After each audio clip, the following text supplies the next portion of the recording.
Welcome to qnawire. So here we want to find the y max. We're going to choose upwards to be positive.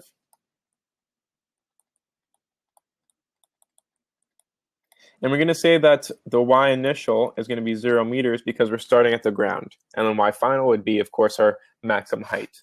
So we can say v final squared equals v initial squared plus 2 times g delta y. The only acceleration acting on the ball would, of course, be the acceleration due to gravity.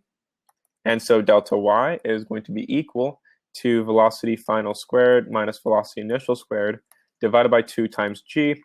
We know that the final velocity at the maximum height is going to be 0. So this will be equal to negative 20 meters per second quantity squared divided by 2 times negative 9.8 meters per second squared.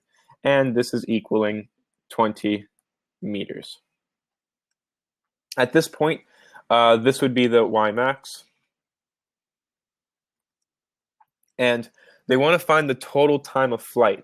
So in order to find the total time of flight, we're actually going to say that we can use a displacement of 0 for the displacement of the ball returning to the height from which it was hit. So we know that the ball reaches a maximum height, hits a 0 velocity, and then comes back down. However, if it goes up and comes back down, this means that the final velocity of the ball is, of course, the final y position of the ball is, of course, 0 because it reached the same y position as it did when it started.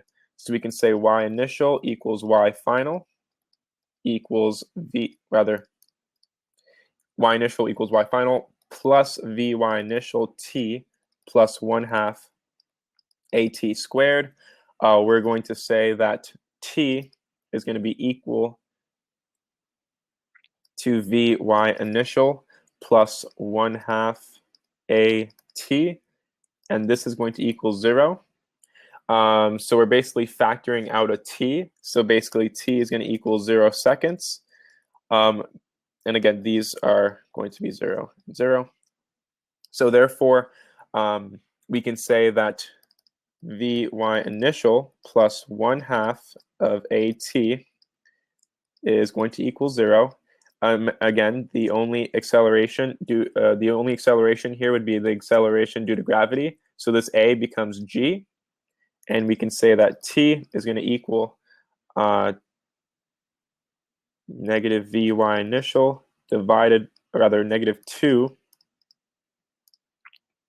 vy initial divided by g.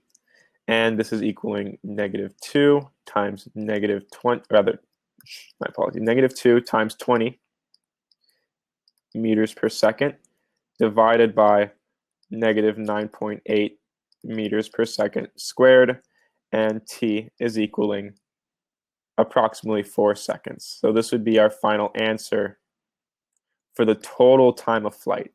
So again, total time.